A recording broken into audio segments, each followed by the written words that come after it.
Students welcome back to the channel. Hello students, welcome back to the channel. आज की video के अंदर हम डिस्कस करेंगे 10 मोस्ट इंपॉर्टेंट क्वेश्चंस जिनका आना आपके एग्जाम में 80 to 90% पॉसिबल है। 80 to 90% पॉसिबल इसीलिए है क्योंकि ये क्वेश्चंस आपके PYQs है, प्रीवियस ईयर क्वेश्चंस में बार बार होने वाले रिपीट क्वेश्चंस हैं। साथ साथ में हम अपना 80 to 90% सिलेबस भी कंप्लीट करेंगे। कैसे करेंगे? देखो, हर चैप्टर से क्वेश्चंस को लिया गया है। मेनली यहाँ पर न्यूमेरिकल्स है, आसान नहीं है, ठीक है। बट अगर आपकी फिजिक्स स्ट्रांग है और अगर आपकी नहीं भी है तो देखो, सिंपल सी चीज़ है, 10 ही क्वेश्चन है। मुझे लगता है कोई डिफ़िकल्टी नहीं आनी चाहिए। समझाने की मैं पूरी कोशिश करूँगी, बट एफर्ट सारा आपका होगा, ये सब आपको भी पता है। तो 80 to 90% सिलेबस करेंगे हम। हर चैप्टर से एक सवाल लिया गया है। ओवरऑल आइडिया आपको पता लग जाएगा कि अगर कुछ ऐसा आ जाए जो मैं आपको ना पढ़ा पाऊँ, या फिर कुछ ऐसा क्वेश्चन आ जाए जो कहीं पे भी वीडियो के अंदर, किसी भी वीडियो के अंदर ना मेंशन हो, लेकिन क्वेश्चन पेपर में अलग से ही कुछ आ जाए, तो एटलीस्ट आपको ओवरऑल आइडिया तो मिल ही जाएगा कि कैसे आप उस चीज़ को आंसर कर सकते हो, ठीक है। क्योंकि आपको सिलेबस आई मीन आपको चैप्टर के बारे में पता है, आपने चैप्टर पढ़ रखा है, ठीक है। बाकी अगर आपके पास टाइम है तो मैं रिकमेंड करूँगी एक बार चैप्टर्स को अच्छे से देख लो, दोहरा लो, समरी देख लो। अगर ज़्यादा डिटेल में ना पढ़ पाओ तो एटलीस्ट समरी तो आपको देखना चाहिए। क्योंकि देखो, सारे के सारे क्वेश्चंस तो हम जो करा रहे हैं उनमें से नहीं आते। एक से दो ही ऐसे सवाल आते हैं जो बाहर के होंगे, लेकिन एक से दो सवाल बहुत ज़्यादा मैटर करते हैं, ठीक है। आप सबको पता है कि एक स्टूडेंट फ्रेंडली ऑफर दिया जाता है।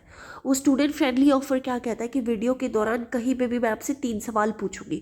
जो भी स्टूडेंट इन 3 सवालों का कमेंट सेक्शन में बिल्कुल सही जवाब देगा, उसे ये नोट्स बिल्कुल फ्री ऑफ कॉस्ट मिलने वाले हैं, ठीक है। लेकिन कंडीशन ये है कि 3 ही वो स्टूडेंट होंगे, फर्स्ट 3 विनर्स, ठीक है। अब जो नहीं ले पाएंगे, जो उन 3 विनर्स में नहीं आ पाएंगे, उनके लिए हमने एक स्पेशल ऑफर निकाला है। ऑफर क्या कहता है कि अगर आप एक नोट्स परचेज करेंगे तो आप 45 रुपीज़ पे करेंगे। अगर आप एक से ज़्यादा नोट्स परचेज करेंगे तो आप 40 रुपीज़ पे करेंगे पर नोट। और अगर आप कॉम्बो लेते हैं 6 से 7 सब्जेक्ट का, 6 लेंगे तो 5 का आप पे करेंगे, एक आपको फ्री ऑफ कॉस्ट मिलेगा। 7 लेंगे तो 6 पे करेंगे, एक आपको फ्री ऑफ कॉस्ट मिलेगा। ये कुछ ऑफर्स थे, ठीक है। अब हम स्टार्ट करते हैं। Optimisation methods for the economic analysis. देखो, टोटली न्यूमेरिकल बेस्ड सब्जेक्ट है ये, ठीक है। न्यूमेरिकल्स अच्छे से देख लो, 10 के 10 क्वेश्चंस टोटली न्यूमेरिकल बेस्ड है, ठीक है।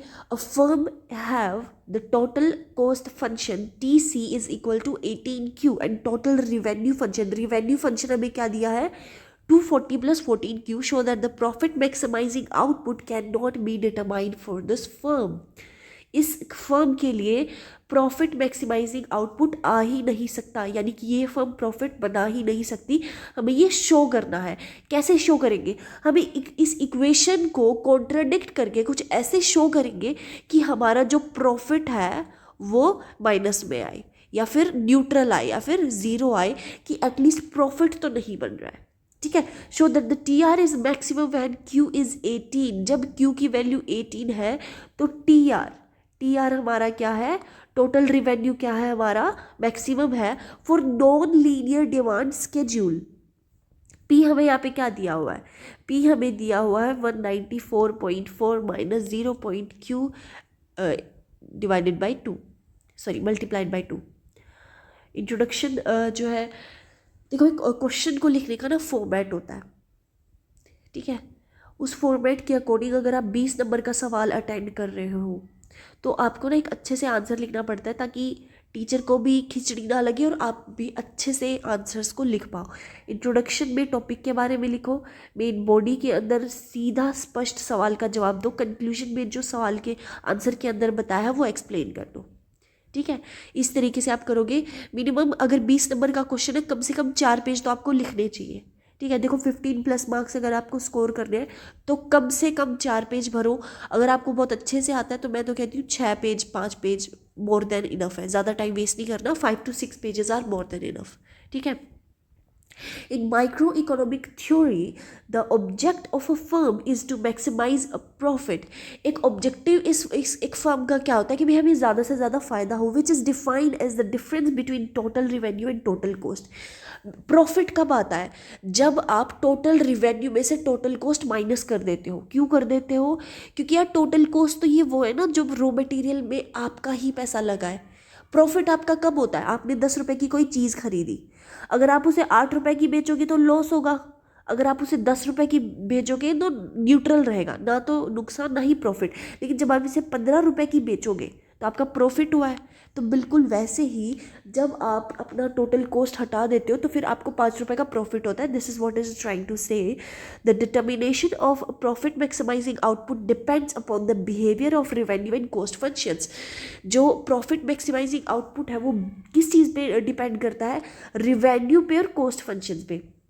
In some cases, due to the linear nature of cost and revenue functions or due to the specific shape of demand curve, a unique profit maximizing level of output cannot be determined or total revenue reaches a maximum at a particular output level. The present answer explains both situations using economic reasoning and regional analysis. Main body क्या कहती है?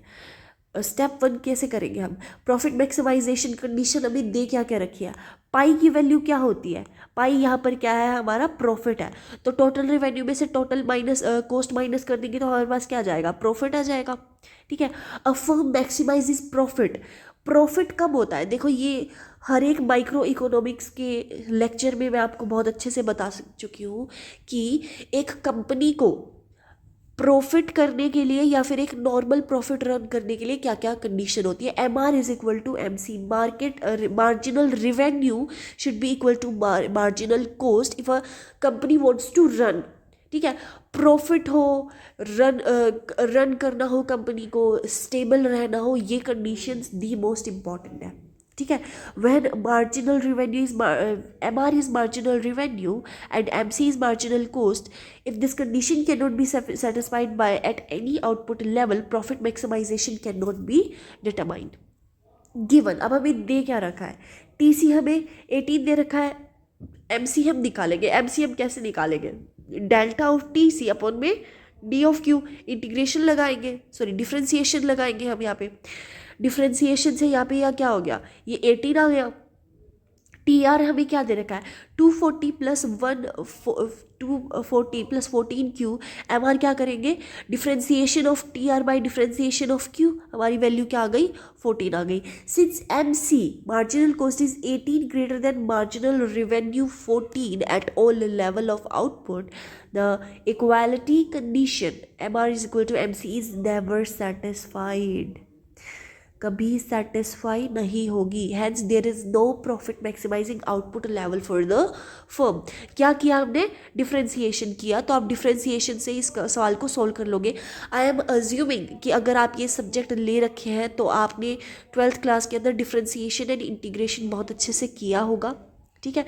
जिन students ने नहीं किया है मैं refer करूँगी कि आप डिफ्रेंसिएशन के एटलीस्ट बेसिक चीज़ें तो याद रखो. ठीक है. बेसिक रूल्स होते हैं वो आपको याद करनी पड़ेगी और एक बेसिक डिफ्रेंसिएशन कैसे निकालते हैं, दैट्स मोर देन इनफ. इसके अंदर इससे ज़्यादा की नीड नहीं पड़ेगी. Any increase in output increases cost more than revenue leading to a continuous loss. देखो जितना भी आउटपुट आप बढ़ाने की कोशिश करो ना, कॉस्ट ज़्यादा लगेगी रिवेन्यू से. मतलब कि कॉस्ट ज़्यादा लगेगी, रिवेन्यू उतना आएगा नहीं, तो क्या होगा? लॉस ही होगा.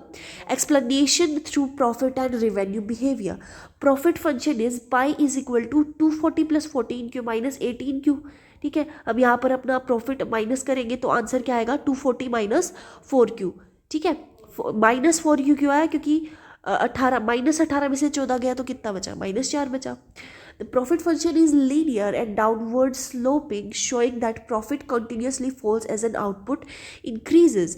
Therefore profit is maximum at the lowest possible level of output. Lowest possible level of output पे प्रॉफिट मैक्सिमम है and no interior optimum exists. ठीक है. Similarly, under a non-linear demand schedule, Total revenue increases up to a certain level of output and then starts declining due to the falling prices. Total revenue is maximum when MR is equal to 0. Maximum कब होगा? जब आपका marginal revenue क्या होगा? 0 होगा. At Q is equal to 18, marginal revenue becomes 0. 18 जब Q होता है तो मार्जिनल रिवेन्यू जीरो हो जाता है क्योंकि कोई प्रॉफिट नहीं होता है, implying that the total revenue is neither increasing nor decreasing, hence TR is maximum at Q is equal to 18 which satisfy the revenue maximization condition. Economic interpretation.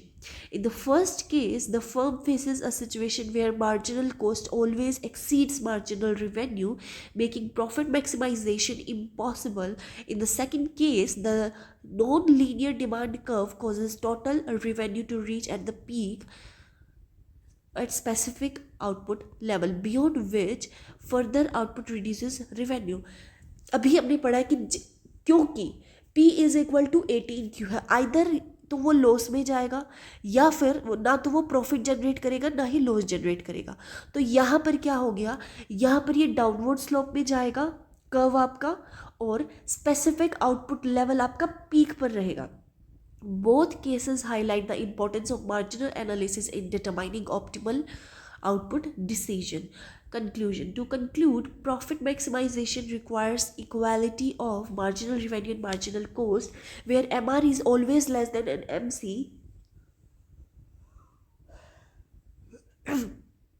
as in the given linear cost revenue functions.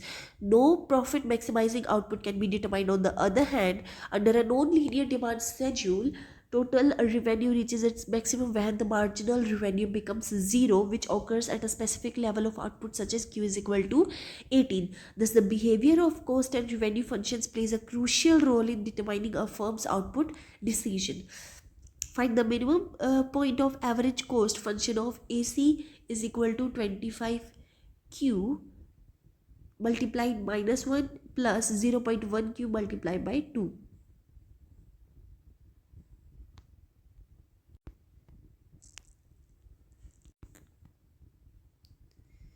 अच्छा wait a second, ये गलती हो गई है, ये power है, जल्दी जल्दी में शायद मैं मल्टीप्लाई बोल गई थी, extremely sorry for that. 25Q to the power -1, ये इसका पावर, इसका मतलब पावर होता है -1 plus 0.1Q to the power 2 यानी कि square. A firm attempting to expand output in the short run faces total product of labour schedule T*P, ठीक है जी, at what level of L will TP, MP and AP will be at their maximum levels. In microeconomics analysis, firms aim to optimize their production and cost decisions by identifying a point of minimum cost and maximum productivity. The behavior of cost curves such as the average cost curve and the production measures such as total product and marginal product and average product are explaining using calculus and marginal principles. The determination of minimum or maximum point depends upon the first and second order conditions. The present answer explains both minimization of the average cost and the maximization of product measures in the short run. देखो minimum point of average cost function, minimum point हम कैसे लेके आएंगे, हमें ये equation दी हुई है, ठीक है जी, हाँ जी. तो क्या करेंगे हम, पहले तो डिफ्रेंशिएट करेंगे और यहाँ पर हम पावर को माइनस में लेके आएंगे और यहाँ से हमारी पावर स्क्वायर हो जाएगी और ये हमारा, हमने क्या किया, स्क्वायर को कॉमन लिया, AC को कॉमन लिया तो हमारी पावर 2 हो जाएगी और ये यहाँ पे 0.2 हो जाएगा. मिनिमम AC के लिए हम क्या करेंगे, इक्वल टू हम इसको 0 रखेंगे, यानी कि दिस इज इक्वल टू 0. तो क्या करेंगे फिर, इसको 0.2 को इधर ही रखेंगे और माइनस को 25 को यहाँ पर लेके आएंगे, यहाँ पर Q का क्यूब हो जाएगा, ठीक है, क्यूब हो जाएगा क्योंकि यहाँ पे स्क्वायर है, कॉमन लिया तो यहाँ पे क्यूब हो जाएगा, ये माइनस का यहाँ पे प्लस हो जाएगा, यहाँ पे 25 आ गया. अब क्यूब को, यानी कि क्यूब रूट है, क्योंकि क्यूब रूट पावर है, इज इक्वल टू 125 कैसे आया,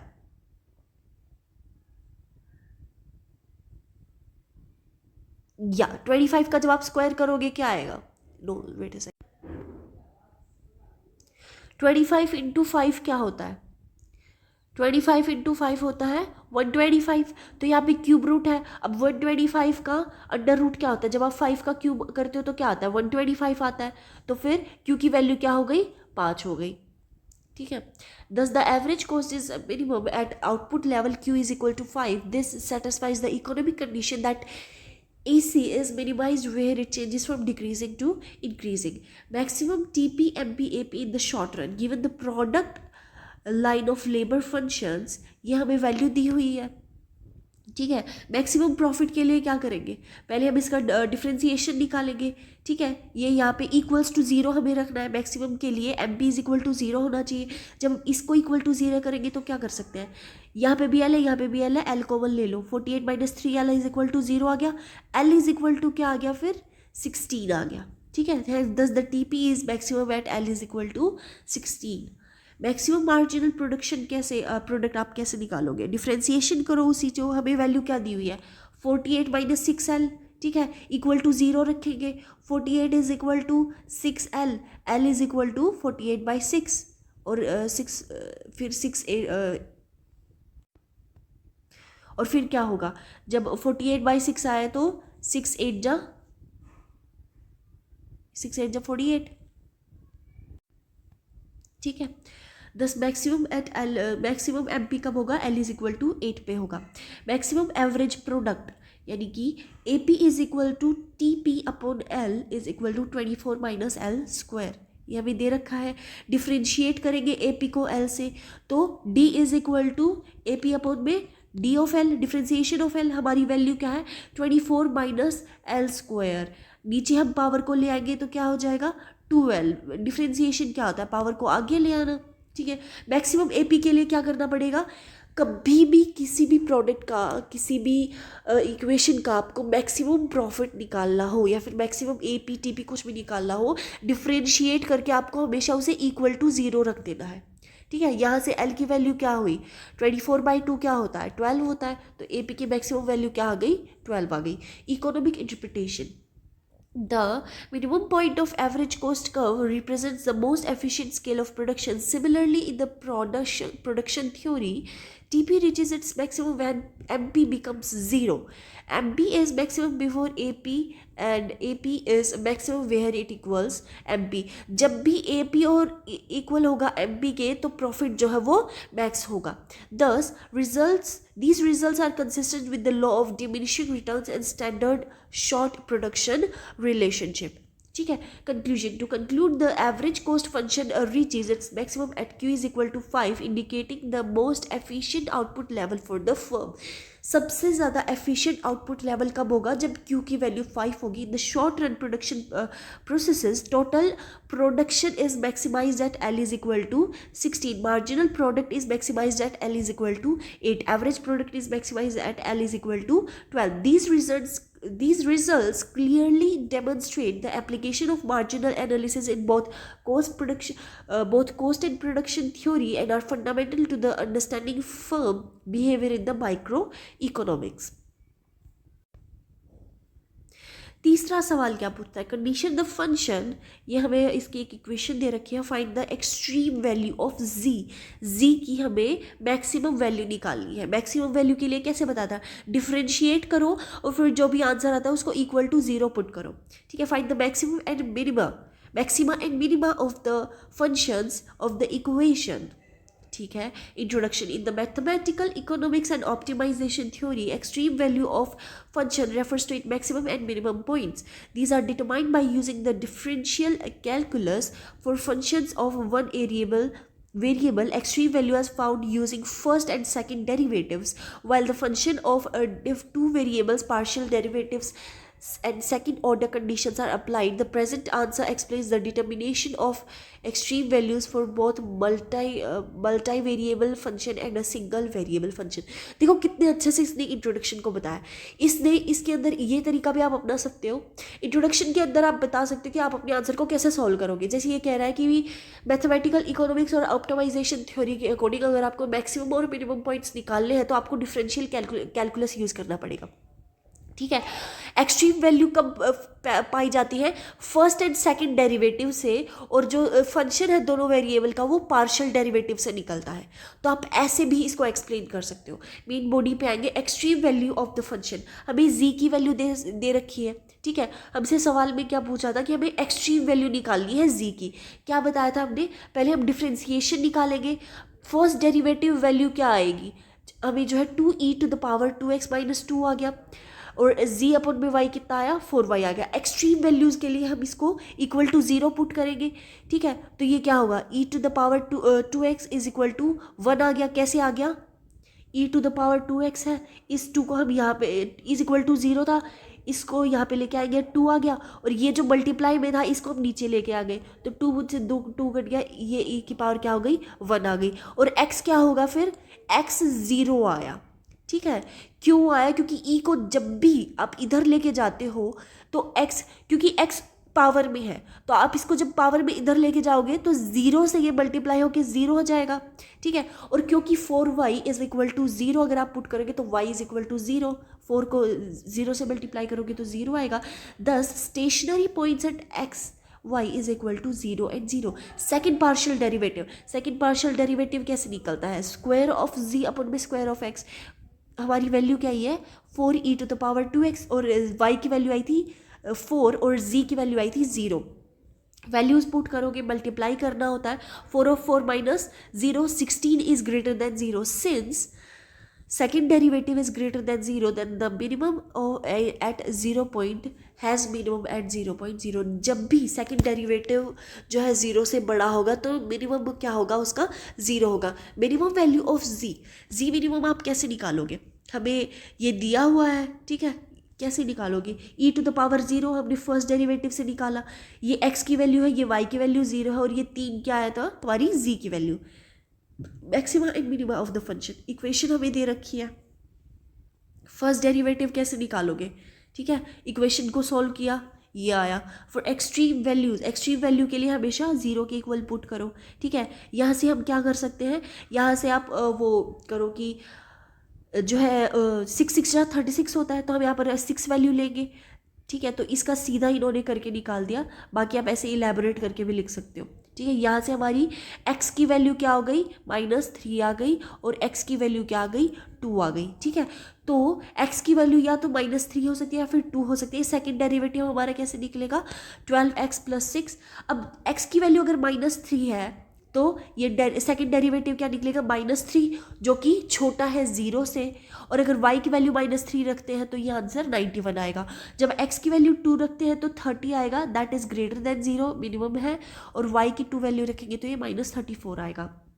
Interpretation: in the first case, the given function of the two variable has a unique minimum point due to the positive and definite nature of the second order derivatives.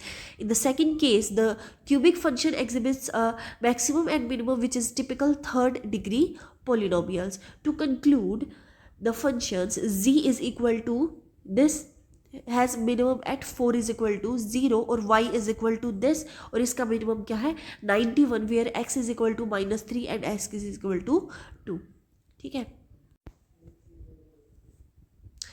Fourth question is derive the 4 second order partial derivatives for the production of Q and interpret their meaning। देखो भाई, obvious सी चीज़ है, differentiation आपको सीखना पड़ेगा, करना पड़ेगा। मैं assume कर रही हूँ कि आपको ऑलरेडी आता है, ठीक है। If a firm faces the demand schedule and total cost TC, what are the order levels if any, maximum profit और minimum cost. Introduction. In microeconomic theory, second order partial derivatives are used to study the curvature and interaction effect in the production function, while profit and cost optimization problems are solved using marginal analysis. To the behavior of production with respect to the inputs as capital, labor, and the determination of optimal output level under the given demand and cost conditions are central to the theory of firm. The present answer explains both the derivative and the interpretation of second order partial derivatives of a production function and the determination of profit maximizing cost or minimizing output levels. Second order partial derivative of the production function, value हमें दे रखी है क्योंकि first order partial derivatives निकालोगे 8 + KL आएगा, ठीक है, और अगर आप Q/L वैल्यू निकालोगे तो आपकी ये वैल्यू आएगी। सेकेंड ऑर्डर पार्शियल डेरिवेटिव्स निकालोगे =L और इसका क्या आएगा 4.4, ठीक है। अब कोस्ट पार्शियल डेरिवेटिव निकालोगे =K आया और cost partial derivative L then K, पहले K देन L था, अब L देन K है तो इसकी वैल्यू भी आई, क्या आई, K I. Interpretation, the second order derivatives measure the rate of changes of marginal product. The positive value of derivative square of Q divided by derivative K square indicates increasing marginal productivity of capital when labor is positive. The constant positive value of delta square Q upon by delta L square showing the increasing derivative square Q by derivative L square increasing marginal productivity of labor. The equality of crossing partial derivatives indicates symmetry and implies that capital and labor are technically complementary inputs. Profit maximization and cost maximization. Demand schedule के अंदर P की value ये है, TRP की value ये है। Marginal revalue आप कैसे निकालोगे, डिफरेंशिएशन लगाओगे, टोटल कोस्ट TC आपको दे रखी है, मार्जिनल कोस्ट आप निकाल लोगे, ठीक है। प्रॉफिट मैक्सिमाइजेशन के लिए क्या चाहिए होता है, MR = MC होना चाहिए। MR की वैल्यू क्या है, MC की वैल्यू क्या है, दोनों को इक्वल रखोगे तो Q की क्या वैल्यू आ गई, 10 आ गई। Thus profit is maximised at the output level Q = 10। Cost minimising output, cost is minimised where MC = 0, 36 + 2.4 Q = 0, Q = -15. Since negative output is not economically meaningful, there is no feasible positive output level at which total cost is minimized, hence cost is minimized to 0 output. Economic interpretation. Second order derivative explains the curvature of production and interaction between input while marginal conditions determine the optimal output decision. Profit maximization occurs where the marginal revenue equals marginal cost, whereas cost minimization depends on the behavior of the marginal cost curve. These principles are fundamental to the firm behavior in the microeconomic analysis. To conclude, the four second order partial derivatives of the given production function reveals the increasing marginal productivity and complementarity between capital and labor. Alternatively, given the demand and cost schedules, the firm maximizes profit at an output level of Q = 10, while cost is minimized at 0 output, as no positive output level satisfies the cost minimization condition. Thus, both production theory and optimization technique play a vital role in understanding firm decision making. Which of the following quadratic functions are strictly convex? ठीक है, हाँ जी, a multi-plant monopoly operates two plants whose total cost schedules are, if it faces a demand schedule, how much should it produce in each plant in order to maximize profit?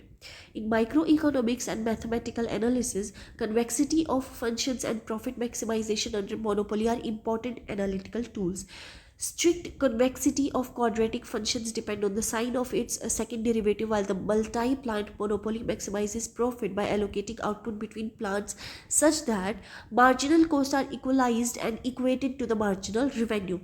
This answer explains both the conditions for strict convexity and optimal output allocation for the multi-plant monopolist. Main body से start करेंगे. strict convexity of quadratic functions. A quadratic function is strictly convex if its second derivative is positive for all values of the variable. y की value क्या दे रखी है, first derivative आप निकालोगे तो क्या आ जाएगा, इस 2 को हम आगे ले आएंगे तो 9 × 2 = 18 - 4. अब क्योंकि 2 की वैल्यू 0 है तो 0 को 2 से मल्टीप्लाई करेंगे तो 0 हो जाएगा, ठीक है. सेकंड डेरिवेटिव निकालेंगे तो क्या होएगा, x की वैल्यू 1 है तो 1 आ जाएगा, 18 × 1 = 18, और 4 की वैल्यू 0 है तो 1 है तो जो है ये 0 हो जाएगा. सेकेंड डेरिवेटिव हमारा है 18. Since the second derivative is positive for all values of x, the function is strictly convex. क्योंकि 18 इज ग्रेटर देन 0, w की वैल्यू हमें क्या दे रखी है, फर्स्ट डेरिवेटिव निकालेंगे 2 आगे आएगा, ये 0 हो जाएगा, -6 आया। अब ये करेंगे तो क्या हो जाएगा, ये -6 आ जाएगा सेकंड डेरिवेटिव, क्योंकि हमारा second derivative is smaller than 0। -6 छोटा होता है 0 से for all values of x। The function is strictly concave not convex. Convex कब होता है, जब जो वैल्यू है वो 0 से बड़ी होती है, और कनकेव कब होएगा, जब जो वैल्यू है वो 0 से छोटी होगी। Conclusion, only function a is strictly convex while function b is not. Output determination is a multi-plant monopoly. Given total cost functions TC1 और TC2 आपको दे रखा है। डिमांड स्केड्यूल क्या कहता है, P is equal to 60 minus 0.4 anywhere where Q is equal to Q1 plus Q2। Total revenue आप कैसे निकालोगे, PQ निकालोगे। मार्जिनल रिवेन्यू के लिए फर्स्ट डेरिवेटिव निकालो, ठीक है। मार्जिनल कॉस्ट के लिए फिर दोनों को इक्वल रख दो, ठीक है। For maximisation MC1 is equal to MC2 is equal to MR होना चाहिए। फर्स्ट इक्वेट मार्जिनल कोस्ट्स, तो क्या आया हमारा टोटल आउटपुट, ये आया। अब मार्जिनल कॉस्ट और मार्जिनल रिवेन्यू को इक्वली रखेंगे तो ये आया। अब सब्सटीट्यूट वैल्यूज करेंगे, इक्वेशन को सॉल्व करके हमारा आंसर आया 300। आई होप मुझे आपको ये एक्सप्लेन करने की ज़रूरत नहीं है, ये तो आप सामने सामने भी देख सकते हो, ठीक है, कि कैसे ये यहाँ पे आके मल्टीप्लाई में आया, ये यहाँ से कैसे हो जाएगा। Economic interpretation. Strictly convexity implies increasing marginal values and a unique minimum point, while concavity implies a maximum point. In the monopoly case, profit is maximized when marginal revenue equals marginal cost. The output is distributed between plants so that marginal cost is equal across the plant's efficiency, ensuring cost efficiency. Conclusion. To conclude, among the given quadratic functions is strictly convex where W is equal to this is strictly concave. Alternative, a multi-monopolist facing the given demand and cost condition will be maximized by the 300 units in plant 1 and 225 by units in plant 2. These results demonstrate the application of second derivative tax and marginal principles in the microeconomics optimization. छठा सवाल क्या पूछना चाहता है, consider the demand function for pens in a country where Q is equal to this, where Q is the quantity demanded. Q क्या है, ये हमारी क्वांटिटी जिसकी डिमांड है, and P is the price per unit. Find the price elasticity of demand for pens when the price of pen is 7.5। जब एक pen की कीमत 7.5 है तो डिमांड क्वांटिटी क्या रहेगी और प्राइस क्या रहेगा पर यूनिट का। Calculate the function. This introduction. Elasticity of demand and differentiation of functions are important analytical tools in economic and mathematics. Price elasticity of demand measure the responsiveness of quantity demanded to a change in price, while differentiation is used to find rates in change of functions. Both concepts are widely applied in the demand analysis and optimization problems. The present answer explains the calculation of price elasticity of demand for a given demand function and the differentiation of cost function using the chain rule. Price elasticity for demand, Q की value क्या दे रखी है, ठीक है। ई of P हम कैसे निकालते हैं, प्राइस इलास्टिसिटी कैसे निकालते हैं, डेरिवेटिव इनटू पी क्यू, ठीक है, P by Q. First derivative हमारा क्या आएगा, -2P आएगा।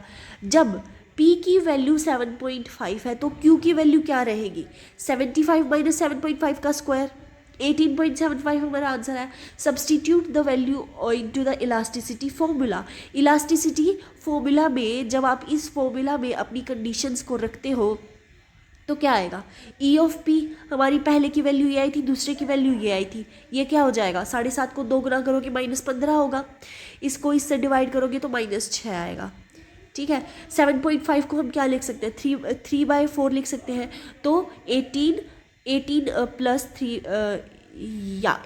3/4। अब यहाँ से आप इसको सॉल्व कर सकते हो, ठीक है। ये आपको कुछ वैल्यूज़ पता होनी चाहिए, जैसे 2.5 का क्या होता है, 2.75 क्या होता है, 0.5 क्या होता है, ठीक है। 0.25 क्या होता है, 1/4 होता है, 75 3/4 एंड 0.5 इज़ 1/2। जब भी कुछ ऐसा लगे कि ऐसी वैल्यूज़ आ रही है और आपके लिए डिफ़िकल्ट हो रहा है, तोड़ के लिख दो, 18 प्लस जो है 3/4 इसको आप लिख सकते हो, ठीक है। Thus, the price elasticity of demand is -6, indicating that high demand is highly elastic at the price level. Differentiation of a given function, y की वैल्यू हमें दे रखी है, सिंप्लीफाई करोगे, ठीक है, हाँ जी, तो y की जो ये है वो 1/7 हो जाएगी, क्यों? क्योंकि यहाँ पे 7 था, दोनों तरफ डिफ्रेंशिएट कर दो, ठीक है, चेन रूल की मदद से आपका आंसर आ जाएगा ये वाला. Interpretation. A high numerical value of the price elasticity implies that the consumers are very responsive to the price change. Similarly, the differentiation result shows how the value of function changes with respect to the variable v, which is useful in optimization and marginal analysis. Conclusion. To conclude, for the demand curve, demand function q, the price elasticity or at a price is -6, indicating highly elastic demand. Alternatively, the differentiation of the function y की value ये है with respect to this. These results demonstrate the application of elasticity concept and differential calculus in economic and mathematical analysis. So the 7th question is, analyze the direction of change in the equilibrium income and exchange rate in the presence of money supply changes. Assume the production function q is equal to this is implicitly defined by the equation g is equal to 0. Find where x and x represents the quantity of two inputs. हाँ जी, x derivative of x1 and derivative of x2. Introduction. In macroeconomics theory, change in money supply affect the equilibrium income and exchange rates through their impact on the interest rates, capital flow and the aggregate demand. देखो, जो macro economics theory है वो क्या कहती है कि जो money supply है वो इक्विलिब्रियम इनकम को अफेक्ट करेगा, और कब करेगा? जब जो है इंटरेस्ट रेट्स पे फ़र्क आएगा, कैपिटल फ्लो पे एंड एग्रीगेशन ऑफ डिमांड, यानी कि बढ़ती या फिर घटती डिमांड पे. In mathematical economics, production relationships are often expressed implicitly and partial derivatives are used to study the responsiveness of output to change in inputs. This answer analyzes both the macroeconomics effect of money supply changes and the derivation of partial derivatives from an implicitly defined production function. Main body क्या कहती है? Effect of money supply changes on equilibrium income and exchange rate. An increase in money supply shifts the LM curve to the right, leading to the fall in the domestic interest rates. Lower interest rates stimulate the investment and increase equilibrium income. At the same time, lower interest rates can cause capital outflow, which increases the demand of foreign currency and leads to a depreciation of exchange rate. Conversely, a decrease in demand supply shifts the LM curve to the left, raising the interest rates, reducing investment and equilibrium income and attracting capital inflow. This results in an appreciation of exchange rates. Thus, increase in supply curve से क्या होगा? Income बढ़ेगी, exchange rate कम होगा. Decrease in money supply, income कम हो जाएगी और exchange rates जो है वो appreciate होने लग जाएंगे. Partial derivatives from an implicitly defined production function. Given that the production functions are 0, where output is q is equal to output and x1 and x2 quantities of two inputs, to find derivative of x1 and derivative of x2, we totally differentiate the equation with respect to the relevant input. Partial derivative of q with respect to the first derivative holding x2 constant. हम यहाँ पर x2 को constant मान के x1 का derivative निकाल रहे हैं, ऐसे निकालेंगे, ठीक है. यहाँ से क्या होगा कि ये जो q1 इंटू x1 है हमें ये निकालना है, तो इसके यहाँ पे आके ये इसको यहाँ पे लेके जाएंगे, ये माइनस में आ जाएगा, ये मल्टीप्लाई में है तो ये इसके डिवाइड में आ जाएगा और ये हमारा आंसर आ जाएगा, ठीक है. Partial derivative of q with respect to x1. अब हम x2 को निकाल रहे हैं और इसको कांस्टेंट लेके चलेंगे, ठीक है. तो हमें क्या निकालना है? हमें ये निकालना है, ऑब्वियसली चीज़ ये भी माइनस में आके आएगा. These expressions give that marginal product of inputs x1 and x2. Interpretation. In macroeconomics, money supply change influence income and exchange rates through monetary transmission mechanism. In the production theory, the partial derivative derives above measures and responsiveness output to change in individual inputs. When the production relationship is given implicitly, both analyses rely on the equilibrium and marginal principles. To conclude, an increase in money supply raises an equilibrium income and leads to the depreciation of exchange rates, while a decrease in money supply lowers the income and causes appreciation in the exchange rates. Alternatively, when a production function implicitly defined as g is equal to 0, the partial derivative is with respect to this, हमारा minus में answer आया था, यहाँ पे लिख दो. These results highlight the importance of marginal analysis in both macroeconomics, equilibrium and production theory. Find the first order partial derivatives of this. A guitar manufacturing firm has total cost functions and demand functions given by this, where C is the total cost, Q is the output, and P is the price, and it's a profit maximizing level of output. हाँ जी. Introduction. In the mathematical economics, partial derivatives are used to measure the rate of change of a function with respect to one variable while keeping the other variable constant.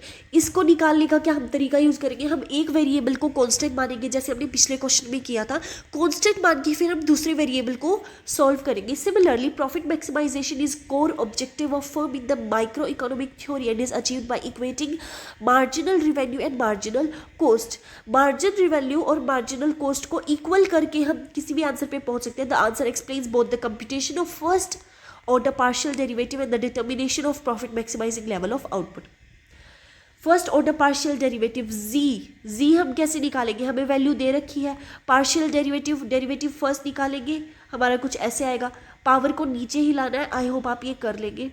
ठीक है, ये हमारे यहाँ पे value आई है. Partial derivative z का निकालेंगे, हमारे पास ये आया है. पार्ट बी हम निकालेंगे प्रॉफिट मैक्सिमाइजिंग. प्रॉफिट मैक्सिमाइजेशन के लिए क्या बोला था मैंने, ठीक है. यहाँ पर c की वैल्यू निकालेंगे. डिमांड फंक्शन क्या है हमारा, p is equal to 200 minus Q है. टोटल रिवेन्यू क्या आएगा हमारा, वैल्यू पुट कर देंगे दोनों की, p इंटू क्यू कर देंगे, जो भी हमारी ऊपर p एंड q की वैल्यू है मल्टीप्लाई किया तो हमारा ये आंसर आया. मार्जिनल कॉस्ट हमारा डेरिवेटिव ऑफ mc निकालेंगे. प्रॉफिट मैक्सिमाइजेशन कंडीशन क्या होती है, M R is equal to M C होता है. ठीक है, दोनों को इक्वल रख दो और फिर हमारा क्वाड्रेटिक इक्वेशन का फॉर्मूला लगा के हमारा ये आंसर आ रहा है. सेकेंड डेरिवेटिव ऑफ प्रॉफिट, ठीक है जी.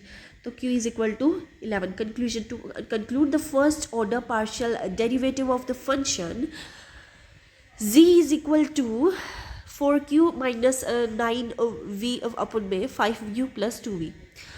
First derivative is this. Second derivative of z by u is derivative of z by v.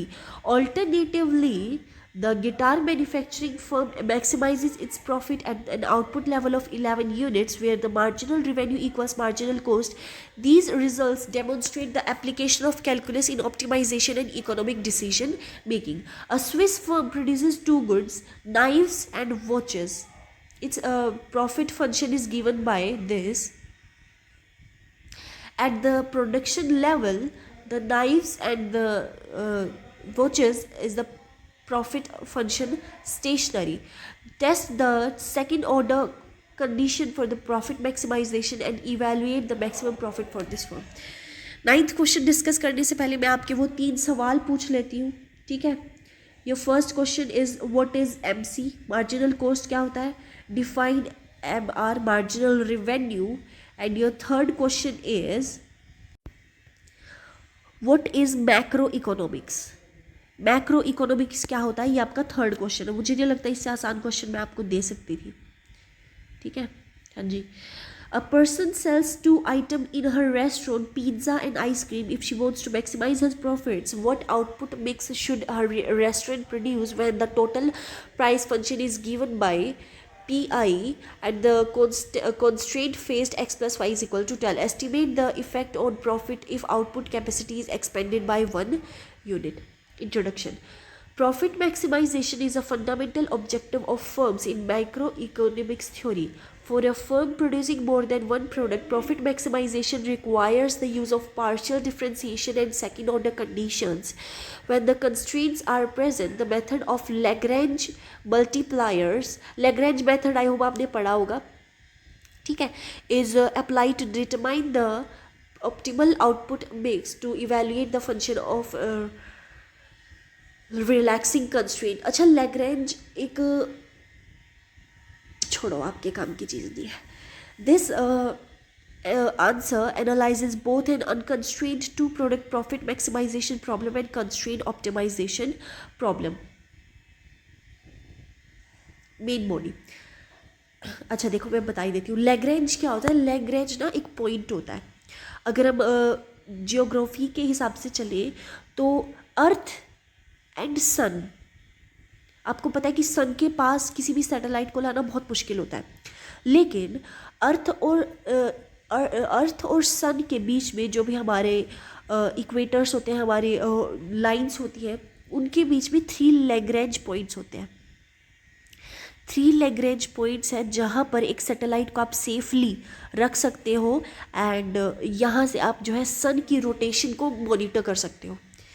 ठीक है, ये जस्ट फॉर जनरल नॉलेज, इसका यहाँ से कोई लेना नहीं था. That's why I wasn't willing to explain this. Swiss firm producing knives and watches, the profit function is given as pi की वैल्यू हमें दे रखी है. Stationary point of profit function, derivative of X Y निकालोगे पहले, value हमें दे रखी है. ठीक है, स्टेशनरी पॉइंट दोनों को 0 पुट करेंगे, ये हमारी इक्वेशन 1 होगी, हमारी इक्वेशन 2 हो गई. सोल्विंग 1 एंड 2, जब x की वैल्यू जो है हम रखेंगे तो x y की वैल्यू, जब यहाँ से x की वैल्यू निकाल के y में रखेंगे तो y क्या आ गया? 25 माइनस 2x आ गया. सब्सटीट्यूट इंटू 2, दोनों को सब्सटीट्यूट करो, इक्वल टू 0 रखो, y की वैल्यू क्या आ गई? 5 आ गई. Thus the profit function is x is equal to 10 and y is equal to 5.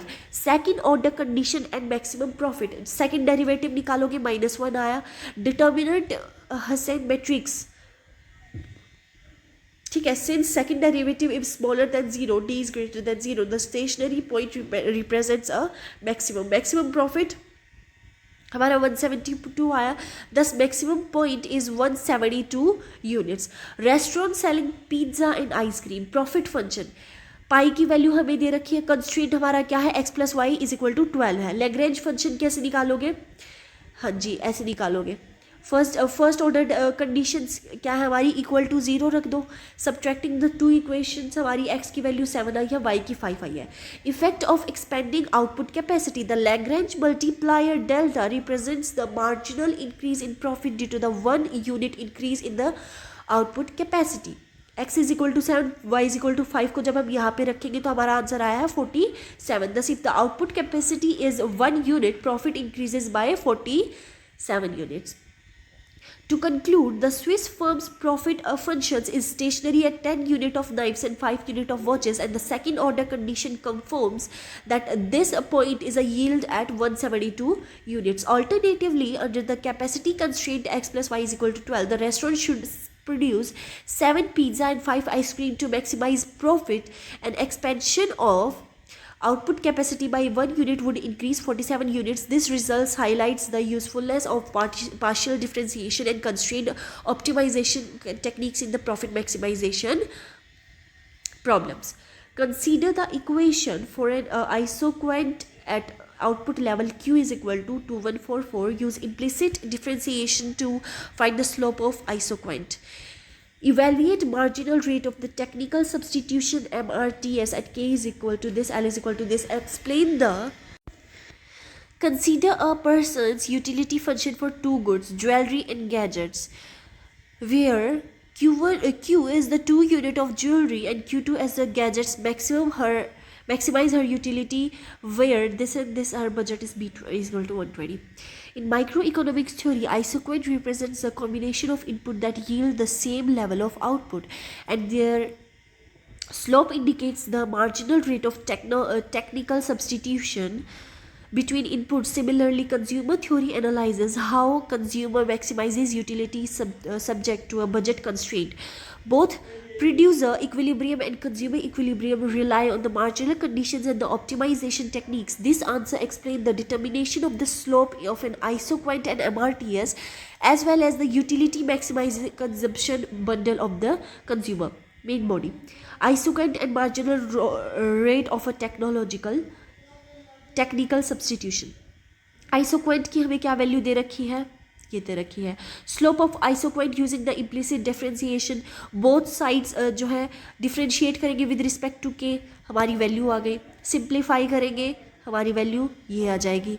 दस slope of isoquant is this. MRTS at K is equal to 256 and L is equal to 108. हमारी ये value आई है. Substituting given this, हमारी 9/64. Economic interpretation that numerical value of 9/64 means that at a given input combination the producer can reduce labor by 9/64 unit if a capital is increased by 1 unit while keeping output constant. It reflects the rate at which capital can substitute labor in the production process and shows diminishing MRTS along the isoquant. Utility maximization of a consumer. The utility function is U is equal to Q1 into Q2. Price is P1 P2 हमें दे रखी है. Budget हमारा 120 है. Budget constraint Q1 is equal to 4, Q2 is equal to 120. Marginal utilities और equilibrium conditions हमारी already defined थी. Utility maximisation के लिए क्या करेंगे, दोनों को इक्वल टू पुट कर देंगे. Q is equal to 4 into Q2. Optimal consumption हमारी क्या रहेगी, Q1 की वैल्यू निकालेंगे, दोनों को इक्वल टू 150 रखेंगे. Q1 क्या आया, 60 आया. Thus utility maximization bundle is Q1 is equal to 60, Q2 is equal to 15.